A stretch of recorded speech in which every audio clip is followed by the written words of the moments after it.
Hello and welcome to this interview with Professor Ghassan Abu Sitta. He's the rector of Glasgow University. Thank you, Professor, for this interview. You're now the face of Gaza somehow, the face of the surgeons and doctors in Gaza, and also of the wounded. First of all, tell us about your experience. You've been banned from going to France. What's behind this? So it seems what's behind this is a ban that the German authorities put on me without informing me, banning me from all countries in the Schengen area, which means the EU plus Switzerland and Norway. And that ban was applied right after I was prevented by the German authorities from entering Germany in Berlin airport.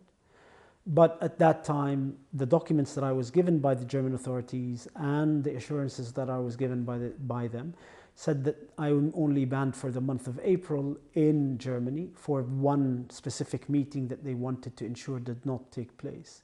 But it seems that they then went and put a total ban on me from moving into the continent of Europe. Mm-hmm. There was also news that the police searched your home in the UK at the beginning of the war.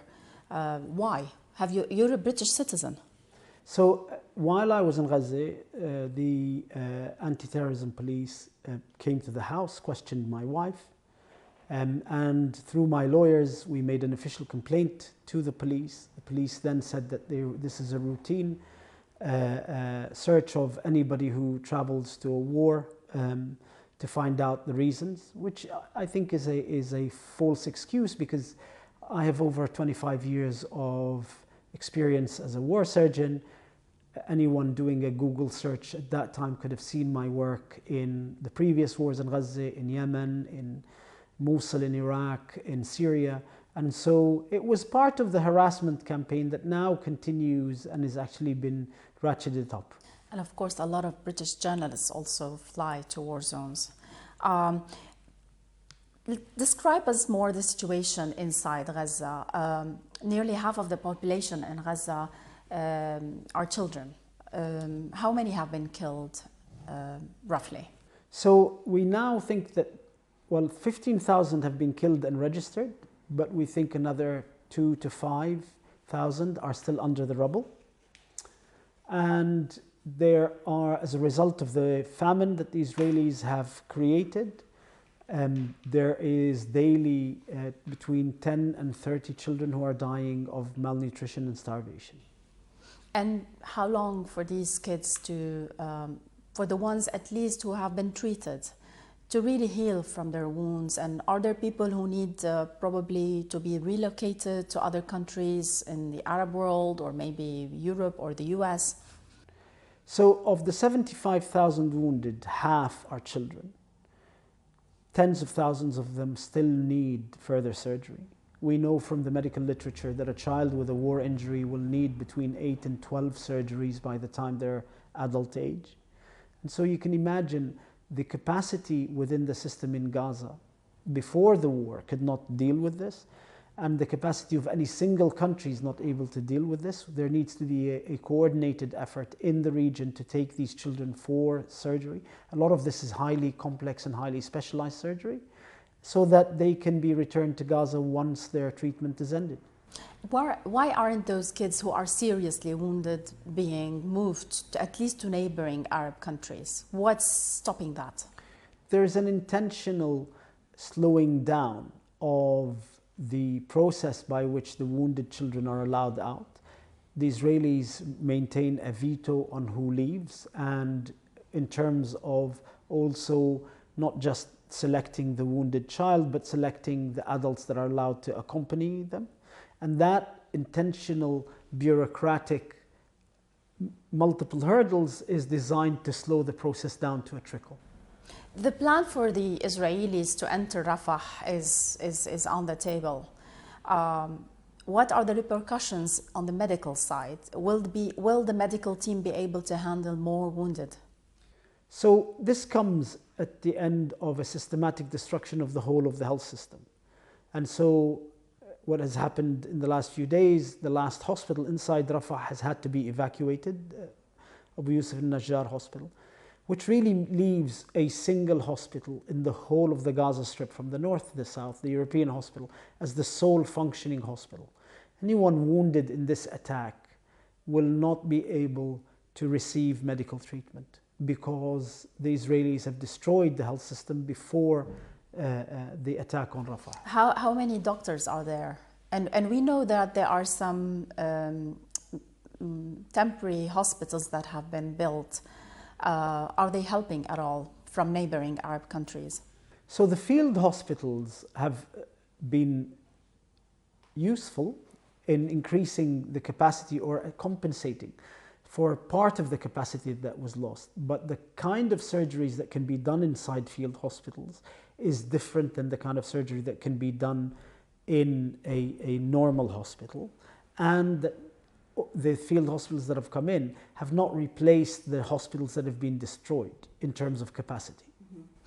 How long it takes for those kids to overcome what they've seen psychologically? We know that the wounds heal with time. What about the psychological repercussions of this war?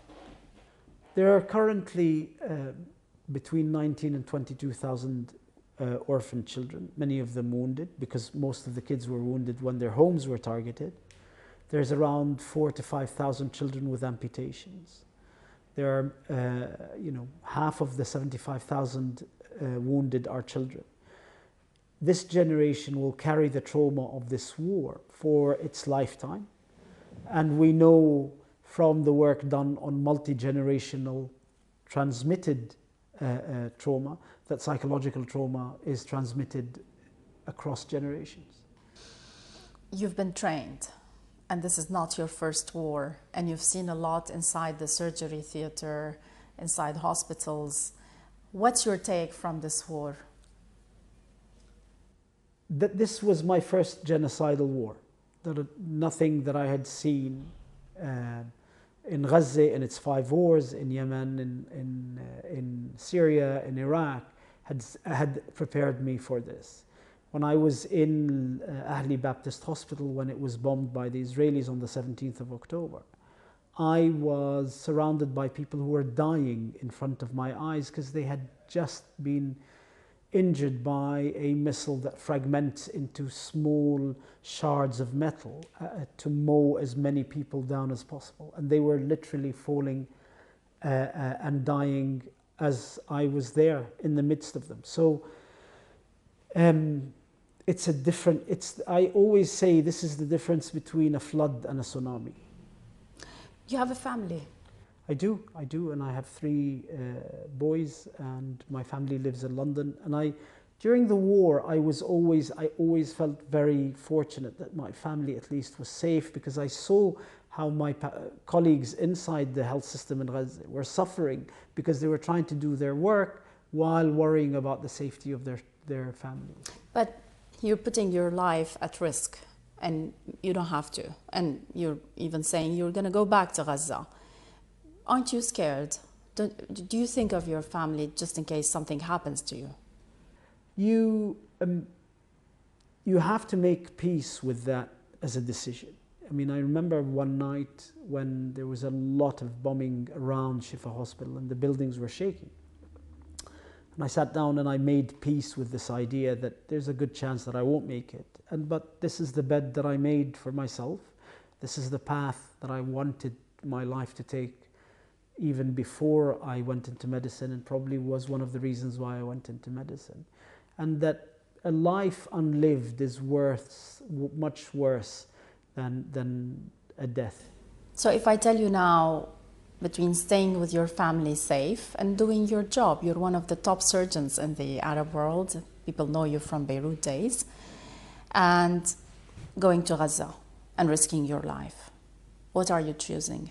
The sense of fulfillment that you get because you know that if it wasn't you there would be no one else is unsurpassed. As difficult as it is, the sense that this is where you should be because of the experiences of the last 25 years, the skills that I had acquired, the knowledge that I've acquired as a war surgeon in multiple wars means that there's even more of a moral imperative for me to be there. Thank you so much Thank you. for this interview. Thank you.